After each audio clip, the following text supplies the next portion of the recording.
Good morning guys. आप सब कैसे हैं? आई होप आप सब अच्छे होंगे गाइस। आज हम सेंट्रल बैंक और उसके फंक्शंस के बारे में बात करेंगे। तो आइए बिना देरी के शुरू करते हैं। सेंट्रल बैंक, इसका मतलब क्या है?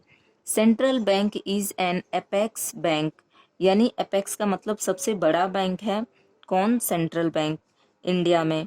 The control operates, regulates and direct of entire banking functions, यानी सेंट्रल बैंक जितने भी कमर्शियल बैंक्स हैं उसको कंट्रोल करने का काम करता है, ऑपरेट करने का काम करता है, रेगुलेट करने का काम करता है कि उसको कैसे चलाना है, और साथ ही साथ उसको डायरेक्शन भी देता है कि किस तरीके से चलाना है। And credit creation of a country, और कंट्री में क्रेडिट क्रिएशन का भी काम करता है, मतलब कि मनी फ्लो का भी काम करता है। क्रेडिट क्रिएशन का मतलब है जिस तरीके से कमर्शियल बैंक लोगों की जमाओं को एक्सेप्ट करता है और उनको लोन प्रोवाइड करता है, सेम इसी तरीके से सेंट्रल बैंक जितने भी कमर्शियल बैंक है उनको ये फैसिलिटी देता है। उसके बाद RBI is the central bank of India, मतलब RBI reserve bank of India central bank है। ठीक है गाइस, मतलब इंडिया में सेंट्रल बैंक का नाम है आरबीआई। ठीक इसी तरीके से यूएसए में भी, यानी अमेरिका में फेडरल रिजर्व सिस्टम है नाम सेंट्रल बैंक का। Federal reserve system the central bank of the US, यानी यूएस का सेंट्रल बैंक है फेडरल रिजर्व सिस्टम। इसी तरीके से हर कंट्री का अपना एक सेंट्रल बैंक होता है और उसका अपना एक नाम होता है। ठीक है गाइज, उसके बाद functions of the central bank, कि सेंट्रल बैंक का काम क्या क्या है। सबसे पहले बैंक ऑफ इशूइंग नोट्स, यानी कि सेंट्रल बैंक का एक महत्वपूर्ण काम है कि नोट को छापना यानी इशू करना। सिर्फ एक सेंट्रल बैंक ही ऐसा है जो कि नोट्स को छाप सकता है। उसके पास ये अथॉरिटी होती है कि अगर इकोनॉमी में, यानी हमारी कंट्री के अंदर अगर पैसे की कमी है तो उसको अधिकार है कि वो छाप सकता है। इसके लिए भी बहुत सारे उनको रूल्स फॉलो करने पड़ते हैं। उसके बाद है बैंकर्स बैंक, यानी जितने भी कमर्शियल बैंक हैं उन सब के लिए बैंकर्स का काम करता है। उसके बाद banker of the government, government के लिए भी ये सेंट्रल बैंक है, वो गवर्नमेंट के लिए भी बैंकर का काम करता है। Lender of the last resort, मतलब कि कमर्शियल बैंक के लिए ये लास्ट रिसोर्ट, यानी कि लास्ट अगर कहीं से भी पैसे नहीं मिलता है तो वो सेंट्रल बैंक प्रोवाइड करता है। किसको? कमर्शियल बैंक को। एंड सुपरवाइजरी रोल, और सेंट्रल बैंक साथ ही साथ उसका ये भी काम है कि सुपरवाइजरी रोल भी प्ले करे, यानी प्ले करता है। उसके बाद control credit, control of credit ये बहुत ही इम्पोर्टेंट है, जो कि कंट्रोल ऑफ क्रेडिट यानी कि यहाँ पे मनी सप्लाई इसको बोलते हैं। तो ये इसका इन सब के साथ ही ये भी एक बहुत ही अहम कार्य है जो कि सेंट्रल बैंक करता है। तो आइए इसको थोड़ा ब्रीफली चर्चा करते हैं।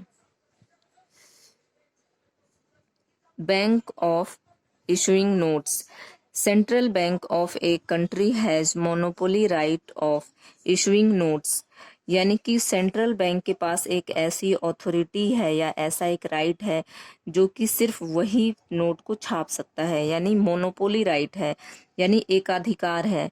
मतलब सिर्फ उसको ही अधिकार है कि वो नोट को छाप सकता है कंट्री में अगर ज़रूरत है तो।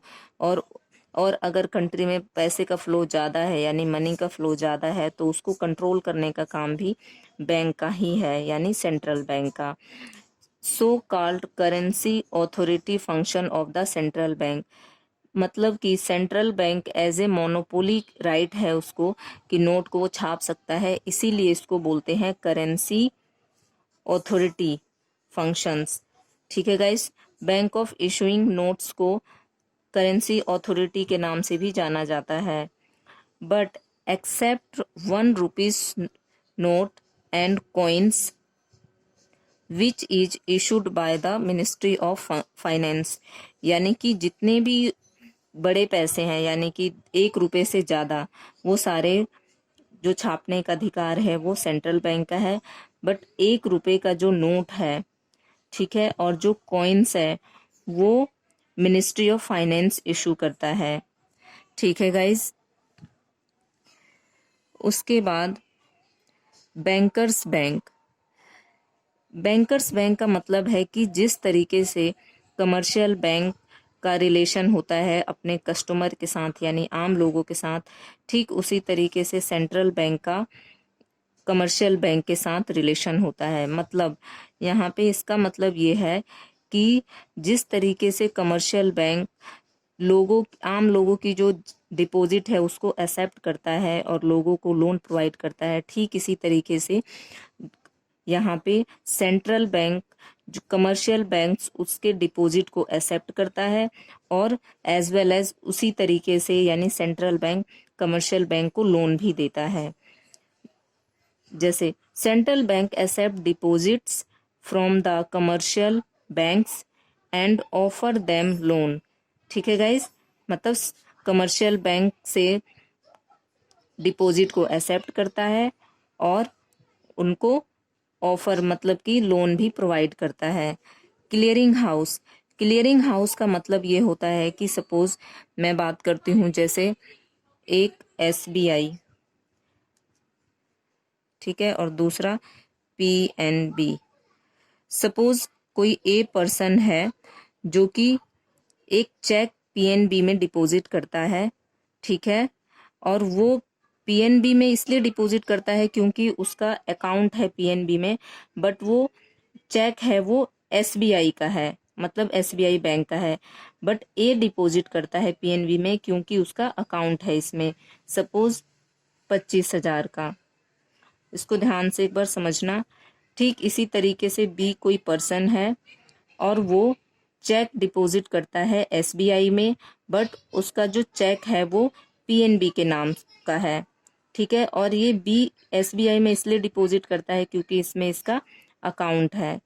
तो गाइज इसने सपोज बी ने डिपॉजिट किया 30,000 रुपीज एसबीआई में और ये चेक था पीएनबी का, पीएनबी के नाम का। तो इस इन दोनों का जो क्लियरिंग का काम है वो सेंट्रल बैंक करेगा, क्योंकि पहले एसबीआई फिर पीएनबी में भेजेगा, पीएनबी एसबीआई में भेजेगा, तो इसमें बहुत लंबा प्रोसेस होगा। तो इसलिए ये दो, क्योंकि यहाँ पे ये समझने वाली बात है कि जितने भी कमर्शियल बैंक है उन सबका अकाउंट होता है सेंट्रल बैंक के पास, तो जो भी क्लियरिंग का काम है वो सारा करता है कौन? Central bank. Bankers to the government. Bankers to the government का मतलब होता है कि central bank is a banker agent and financial advisor to the government. यहाँ इसका मतलब है कि जो सेंट्रल बैंक है वो गवर्नमेंट के लिए as a banker, as a agent और एज ए फाइनेंशियल एडवाइजर का भी काम करता है। ठीक है गाइज। एज ए बैंकर वो क्या करता है कि गवर्नमेंट के जितने भी खाते हैं उसको वो मैनेज करता है। ठीक है गाइज। एज वेल एज वो एज ए एजेंट का काम ऐसे करता है कि गवर्नमेंट की जो भी गवर्नमेंट के बिहाफ पे सिक्योरिटीज का सेल और परचेज भी करता है। यहाँ पे सिक्योरिटी का मतलब होता है जो मतलब फाइनेंस बिजनेस फाइनेंस से रिलेटेड एसेट्स, मतलब डिवेंचर या फिर शेयर्स हो गए, उसको एज ए एजेंट के काम इस तरीके से करता है कि वो उनके गवर्नमेंट के बिहाफ पे सेल और परचेज का काम करता है। ठीक इसी तरीके से फाइनेंशियल एडवाइजर मतलब पॉलिसी को फॉर्मुलेट करने के साथ साथ रेगुलेट करने का भी काम करता है। मतलब पॉलिसी बनाने से लेकर उसको किस तरीके से इम्प्लीमेंट करने का काम है फाइनेंस से रिलेटेड, वो सेंट्रल बैंक करता है। उसके बाद lender of the last resort, यानी कि अगर कमर्शियल बैंक को किसी भी रीजन से अगर कहीं से फंड्स प्रोवाइड नहीं मतलब फंड्स नहीं मिल पाता है, तो जैसे कि आम पब्लिक से अगर फंड्स की बहुत ज़्यादा ज़रूरत है और ज़्यादा अमाउंट की ज़रूरत है, तो अगर कमर्शियल बैंक वो पब्लिक से मांग करता है या पब्लिक से अरेंज करने की कोशिश करता है, नहीं होता है। अदर जो कमर्शियल बैंक्स है उनसे भी नहीं होता है। तो लास्ट उसको as a finance, as a fund जो हेल्प करता है वो सेंट्रल बैंक करता है। The central bank offering loans to the commercial bank in situations of emergency, यानी सेंट्रल बैंक लोन ऑफर करता है कमर्शियल बैंक को इमरजेंसी के सिचुएशन में। सुपरवाइजरी रोल, यानी कि किस तरीके से रूल को फॉलो कर रहे हैं कमर्शियल बैंक, उसको देखने का टाइम टू टाइम काम करता है कौन? Central bank.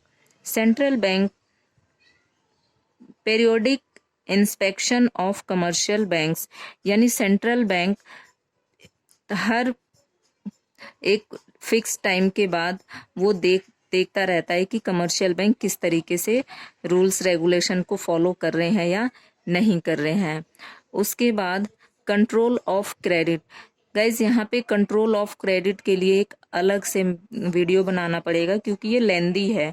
यहाँ पे कंट्रोल ऑफ क्रेडिट का मतलब होता है मनी सप्लाई को किस तरीके से मेंटेन करना है, यानी कि सेंट्रल बैंक का काम है मनी सप्लाई को ऐसे मेंटेन करना कि ना तो इन्फ्लेशन की स्थिति आए और ना ही डिफ्लेशन की स्थिति आए।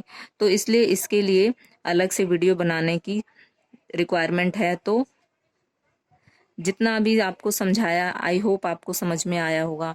Thank you.